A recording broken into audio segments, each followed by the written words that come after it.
Telugu news. LB Nagar నియోజకవర్గంలోని రోషన్ దౌలా బస్తీ ప్రజలు దాదాపు 30 ఏళ్లుగా అభివృద్ధి కాని తరలింపు గాని నోచుకోకుండా మధ్యలోనే నిలిచిపోయిన పరిస్థితిని ఎదుర్కొంటున్నారు. ముఖ్యంగా డ్రైనేజీ వ్యవస్థ పూర్తిగా చిందరవందరగా ఉండడంతో చినుకు పడితేనే మురుగునీరు పొంగి పొర్లి జీవితం దుర్భరమవుతోందని తెలిపారు. తినే ఆహారంలో కూడా దుర్వాసన భరించలేని స్థితి ఏర్పడిందని ఆవేదన వ్యక్తం చేశారు. సమస్యను చూపిస్తూ బస్తీ నాయకులు ప్రజలు గగ్గోలు పెట్టి వెంటనే చర్యలు తీసుకోవాలని డిమాండ్ చేశారు. దశాబ్దాలు మారినా తమ తలరాతలు మారలేదని వాపోయిన వారు పరిష్కారం రాకపోతే ఏ త్యాగానికైనా సిద్ధమని హెచ్చరించారు. రెక్కాడితే గాని డొక్కాడిన బతుకులు. ఇక్కడ రోషన్లో బస్తీ దగ్గర 3 దశాబ్దాల కింద నుంచి ఇక్కడ అసలు జనాలు ఇక్కడ ఉన్నారా లేరా అనే కూడా నాయకులకి తెలియదో మనకు అర్థం కావట్లేదు. విషయం ఏంటంటే ఇక్కడ గట్టిగా కొద్దిగా వర్షం పడితే మొత్తం డ్రైనేజీ వ్యవస్థ చిందరవందర అవుతుంది. అది ఎట్లా అంటే కనీసం డ్రైనేజీ పొంగి పొరడి వాళ్ళు ఇంట్లోకి వచ్చేసి తినడానికి తిండి కూడా వాళ్ళు జీర్ణించుకోలేక అనకూడదు. కానీ ఇక్కడ మనుషులన్న వారు బతుకుతున్నారా అనే ఒక క్వశ్చన్ అందరికి వస్తుంది. అది ఏంటో పూర్తి వివరాలు ఆ బస్తీకి సంబంధించిన లీడర్స్ అడిగి వివరాలు తెలుసుకుందాం. అన్నా నమస్తే అన్న, చెప్పండి. ముందుగా ప్రజా సమస్యల వెలికితీత కోసం సమస్యల పరిష్కారం ఏకైక లక్ష్యంగా పనిచేస్తున్నటువంటి A1 టీవీ యాజమాన్యానికి మరి రిపోర్టర్ శ్రీనివాస్ గారికి రోషన్ దౌలా కాలనీ పక్షాన ప్రత్యేకమైన కృతజ్ఞతలు అభినందనలు తెలియజేసుకుంటూ మరి ఈరోజు భారతదేశంలో అతిపెద్ద పార్లమెంట్ నియోజకవర్గమైన మల్కాజిగిరి నియోజకవర్గంలో ఎల్బీ నగర్ పార్లమెంట్ లో ఈరోజు రోషన్ దౌలా కాలనీలో 400 దశాబ్దాల నుంచి పూర్తిగా అట్టడుగు వర్గాల ప్రజలు నివసిస్తున్నారు. ఇక్కడ స్థిర నివాసం ఏర్పాటు చేసుకొని నివసిస్తున్నారు. హైదరాబాద్ మహానగరంలో అత్యంత ప్రసిద్ధి చెందినటువంటి హైదరాబాద్ మహానగరంలో ఇంత దారుణంగా ఈ రోజు మేము జీవనం కొనసాగిస్తున్నామంటే మరి ఎటుపోతుందో, ప్రభుత్వాలు ఎటుపోతున్నాయో మాకైతే అర్థం కావట్లేదు. ఈ రోజు ఈ ప్రాంతంలో 600 కుటుంబాల నివాసం 400 దశాబ్దాల నుంచి ఉంటున్నప్పటికీ ఇక్కడ మౌలిక సదుపాయాల కల్పనను నోచుకోకపోవడం అత్యంత విచారకరం అని చెప్పేసి సందర్భంగా తెలియజేసుకుంటూ ఈ రోజు మరి రాజ్యాంగం ద్వారా రాజ్యాంగ ప్రతిఫలాలు అనుభవిస్తున్నటువంటి మరి స్థానిక కార్పొరేటర్ బలహీన వర్గానికి చెందినటువంటి సుజాత నాయక్ గారు కూడా మరి ఇక్కడ ఎన్నికైన తర్వాత మేము చాలా సంతోషపడ్డాం. మా బలహీన వర్గానికి సంబంధించినటువంటి నాయకురాలు ఈ రోజు కార్పొరేటర్ ఇక్కడ అయింది. మా సమస్యలు ఈ రోజు పరిష్కరిస్తామని చెప్పి ఆశించాం. పలుమార్లు ఆమె కాలనీకి రావాలని చెప్పేసి విజ్ఞప్తి చెప్పినాం. మరి ఇక్కడ వరకు రాలేదు. మరి ప్రజాప్రతినిధులుగా ఎన్నికైనా మీకు మరి ప్రజల సమస్యలు పట్టవా అని చెప్పేసి సందర్భంగా ప్రశ్నిస్తున్నాం. ఈ రోజు మీరు బలహీన వర్గాల నాయకురాలుగా ఎన్నికై ఈ రోజు అగ్రకులాలు పండి ఉన్నటువంటి ఆ కాలనీల అభివృద్ధి కోసమే మీరు తాపత్రయపడతారు తప్ప కానీ బలహీన వర్గాల ప్రజలు నివసిస్తున్నటువంటి కాలనీ కోసం మీరు పడకపోవడం దేనికి సంబంధించిన సంకేతం అని చెప్పేసి తెలియజేస్తున్నా. ఈ రోజు పేద ప్రజలు ఈ రాజ్యాంగం కల్పించినటువంటి ఓటకు ద్వారా ఎన్నికైనటువంటి ఎమ్మెల్యే గాని, ఎంపీ గాని, కార్పొరేటర్ గాని ఎవరైనా సరే ఈ సమస్య పరిష్కారాని కోసం దశాబ్దాలు గడుస్తున్న తరలింపు అనే ఏకైక పేరుతోని ఈ రోజు ఇక్కడ అనేక రకాల మౌలిక సదుపాయాలు కుంటుపడిపోవడం విచారకరం, బాధేస్తుందని చెప్పి తెలియజేస్తూ ఈ రోజు రోషన్ దౌలా ఎల్బీ నగర్ కాలనీలో మేము తెలంగాణలో అంతర్భాగం కాదా, ఎక్కడైనా పాకిస్తాన్ బార్డర్ లో, ఇండియా బార్డర్ లో ఉన్నామని చెప్పేసి మాకు డౌట్ వస్తుంది. ఎందుకంటే ఈ రోజు ఈ మురికి కాలువలని ఈ నీరు చూస్తుంటే ఇక్కడే మంచినీళ్ళు డ్రమ్ములలో నీళ్లు పోసిపోతారు. పొద్దుగాలం పోతే సాయంత్రం వస్తారు. పనికి పోయేసి రెక్కాడతగానే డొక్కడటువంటి పరిస్థితులు. ఈ సాయంకాలం వచ్చే వరకే ఈ దుమ్ము మొత్తం గాలికి నీళ్ళ డ్రమ్ములలో నిలిచిపోయి అనేక రకాల రోగాల బారిన పడుతున్నారు. కాబట్టి ఈ రోజు ఈ సందర్భంగా A1 టీవీ ద్వారా అధికార యంత్రాంగాన్ని కూడా హెచ్చరిస్తున్నాం. మరి మీరు ఎవరి కోసం పనిచేస్తారు? రాజ్యాంగం ద్వారా ఎన్నికై ప్రజలకు జవాబుదారీగా ఉండరా, మీరు నాయకులు జవాబుదారీగా ఉండరా? నాకైతే అర్థం కావట్లేదు. కాబట్టి మీరు తక్షణమే ఈ సమస్య పరిష్కారం చేయాలి. ఈ రోజు ఈ ప్రాంతంలో ఇంతమంది జనజీవనం సుమారుగా 3000 మంది జనాలు ఇక్కడ నివాసం ఉంటుంటే, 600 కుటుంబాలు ఇక్కడ నివాసం ఉంటుంటే ఈ రోజు కరెంటు లేదు. కరెంటు ఉన్నా కూడా లో వోల్టేజ్ ప్రాబ్లం. నైట్ వస్తే కరెంటు ఫ్యాన్లు తిరగవు, లైట్లు డిమ్ము ఉంటాయి. మీరు డ్రైనేజ్ వ్యవస్థ లేదు, మంచినీళ్ళు లేవు, అనేక రకాల సమస్యలతో ఇక్కడ అతలాకుతలమవుతున్నటువంటి జనాల మధ్యలో మీరు పట్టించుకోకుండా ఉంటే మాత్రం తస్మాత్ జాగ్రత్త. రేపటి నుంచే మీ మీద యుద్ధం ప్రకటిస్తాం. సమస్యను పరిష్కారం అయ్యేంత వరకు మీ ఆఫీసుల దగ్గర నిద్రాహారాలు మానించి ధర్నా చేస్తామని చెప్పి తెలియజేసుకుంటూ సమస్య పరిష్కారానికి మీరు తక్షణమే ప్రయత్నం చేయాలని చెప్పి ఈ సందర్భంగా డిమాండ్ చేస్తూ సెలవు తీసుకుంటూ thank you. Colony welfare association తరఫున మరి అన్నగారికి ఛానల్ కి కూడా కృతజ్ఞతలు తెలియజేస్తున్నాం.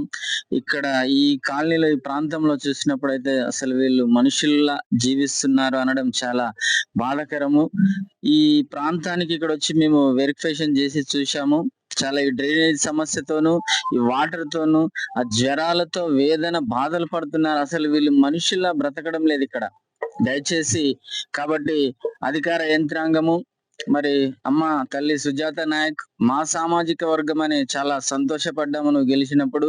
అయినా ఇక్కడ ఈ కాలనీకి పలుమార్లు నీకు విజ్ఞప్తి చేసాం, వచ్చి దర్శించండి, సమస్యలు పరిష్కరించండి అని. ఏనాడు కూడా వచ్చిన దాఖలు లేవు. దయచేసి ఇక నుంచి అయినా ఈ సమస్యకు పరిష్కారం చేయండి. లేకపోతే మరి మా కాలనీ ప్రెసిడెంట్ చెప్పినట్టు యుద్ధము ఖచ్చితంగా ప్రకటిస్తాము. అన్ని దళిత సామాజిక వర్గాల ప్రజలను కలుపుకొని నీ ఇంటి ముందైనా సరే, మీ ఆఫీసు ముందైనా సరే ధర్నాకు దిగడానికి కూడా మేము సిద్ధము. దయచేసి ఇక్కడ ఉన్న సమస్యను ఖచ్చితంగా పరిష్కరించకపోతే నీకు ఈ నెల చివరి వరకు నీకు టైం ఇస్తున్నాము. ఇక్కడికి వచ్చి ఈ ప్రాంతాన్ని పర్యవేక్షించి ఇక్కడ ఉన్న సమస్యను తీర్చకపోతే ఖచ్చితంగా నీ ఆఫీసు, నీ ఇంటి ముందో, మీ అధికార యంత్రాంగం ఇంటి ముందో ఖచ్చితంగా ధర్నాను నిరసిస్తామని ఖచ్చితంగా తెలియజేస్తున్నాం. ఖచ్చితంగా ఈ సమస్య పరిష్కారం చేయకపోతే ఎంత దూరమైనా వెళ్తామని ఈ సందర్భంగా తెలియజేస్తున్నాను.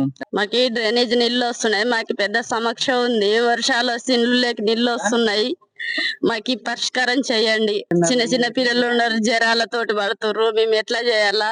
ఇక్కడ మాకు రోగాలతోటి జ్వరాలతోని బాధపడుతున్నాము. మాకు ఇక్కడ అంతా గలీజ్ ఉంటున్నాయి. అంత వాటర్ మురికి కాలుతున్నాయి. రోగాలు జ్వరాలు అన్ని వస్తున్నాయి. మాకు 15 ఒక్కసారి హాస్పిటల్కి వెళ్తున్నాం. ఈ నీళ్ళు ఇక్కడనే, మంచినీళ్ళు ఇక్కడనే, మోరు ఇక్కడనే, పిల్లలు ఇక్కడనే, చిన్న చిన్న పిల్లలు బడికి కూడా చక్కగా ఓరు. ఇక్కడ నీళ్ళనే ఎక్కువ ఆడతారు. రోగాలు 15 ఒక్కసారి హాస్పిటల్కి పోతారు. ఎప్పుడు చూసినా కానీ పెద్దమాలు చెప్తే వాళ్ళు చెప్పండి, వీళ్ళే చెప్పండి, ప్రతి ఒక్కరు అంటారు. కానీ ఈ మోరు సమస్య మాత్రం ఎవ్వరు పట్టించుకోవట్లేదు. వచ్చిరు ఈ రాష్ట్ర ఇది అంట చూడు, రోషన్నాలు ఓట్లప్పుడే గుర్తుకొస్తుంది. ఈ బస్తీ ఓట్లు పోయినాయి అంటే మళ్ళీ ఒక్క మానవుడు వచ్చి చూసిపోడు. మమ్మల్ని ఎవ్వరు కూడా పలకరించరు అసలు. ఈ బస్తీకి ఉన్నారా లేరా? వర్షం వస్తుంది, మేము నైట్ లో పండుకున్నాం అనుకో, మొత్తం వర్షం నీళ్ళని మా ఇంట్లోకి వచ్చేసాయి ఆటోమేటిక్ గా. మన బియ్యం నానిపోయినాయి, పప్పులు నానిపోయినాయి, బట్టలు నానిపోయినాయి. మమ్మల్ని ఎవరు మాత్రం పట్టించుకోలేరు. మన ఇంటింటికి పోయి ఒక్కొక్క కిలో బియ్యం తెచ్చుకొని తిన్నాము. అటువంటి పరిస్థితులు కూడా ఉన్నాయి మావి. కనీసం ఈ మాటల ద్వారా వచ్చన్నా కొంచెం సాయం చేయండి మీరు, పెద్ద మనుషులు ఎవరైనా కాదు సార్. రోషన్ దౌలలా ఇక్కడ కింద కాలనీ, ఈ కాలనీలా మొత్తం నీళ్లు మోరి చిన్న చిన్న పిల్లలు ఏదో ఉండి లేక ఇంత వేసుకున్నారు, కట్టుకున్నారు. ఇక్కడ కట్టుకున్న తర్వాత అక్కడ గడ్డ ఉంది, గడ్డ మీద అది లేదు. ఇక్కడ కింద మాత్రము మంచిగా లేదు. మనం ఆఫీసర్లము అందరం పెద్ద మనుషులం అని అందరు వస్తాము. అందరు రాగానే అందరం చుట్టుకుంటాము. మిమ్మల్ని మీరు ఏదో గెలిచి బయట పడుతున్నారు, మమ్మల్ని మాత్రం ఏం చూస్తలేరని ఈ బస్సుల మీద కూడా, పెద్ద మనుషుల మీద కూడా వీళ్ళంతా ఏకమై వస్తున్నారు. మరి దానికి మేము ఏం చేయాలి? ఎట్లా చేయాలి? మేము మీ దగ్గరకు వస్తే మేము పట్టించుకుంటలేరు. మేడం గెలిచింది, మేము అన్నిట్లకన్నీ మేము చాలా సంతోషపడ్డాం. కానీ ఎవరిని చూసుకున్నా ఏం లేదు. పట్క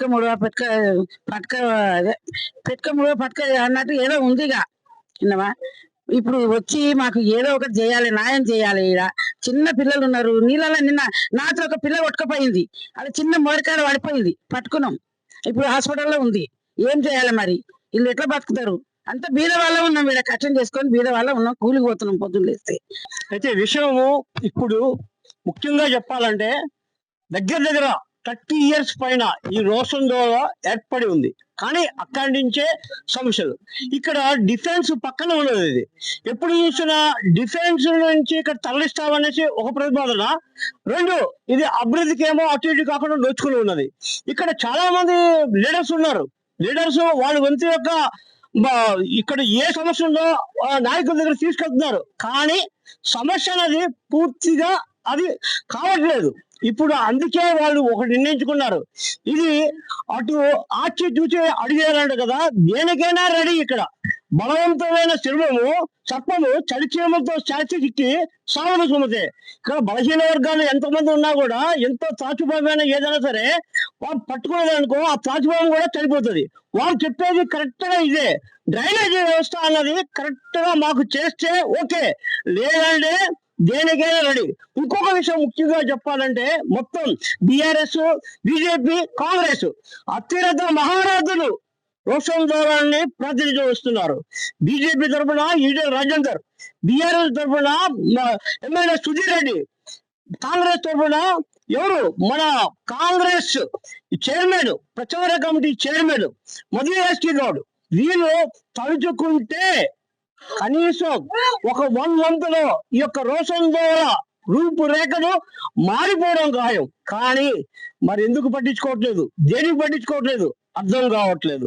ఇక్కడ ఉన్న రోషన్ దౌల ప్రజలు బడుగు బలహీన వర్గాలు 99.9% రెక్కాడితే గాని డొక్కాడిన వాళ్ళు. కానీ చవిచేమలన్నీ పట్టుకుని పీకితే పెద్ద తాచుబాబైనా సరే వస్తుంది. దానికి ఉదాహరణ చాలా ఉన్నాయి. వీళ్ళు ఇప్పుడు ఏమన్నారు, దేనికైనా రెడీ అంటారు. మా సమస్య కానీ డ్రైనేజ్ వ్యవస్థ వెంటనే పరిష్కరించకపోతే దేనికైనా సిద్ధమైన అనేసి ఇక్కడ ఉన్న లీడర్స్ తెలుసు ప్రజలు గగ్గులు వెళ్తున్నారు. రంగారెడ్డి డిస్ట్రిక్ట్ స్టాఫ్ రిపోర్టర్ మీసాల శ్రీనివాసరావు, ఏమంటివి.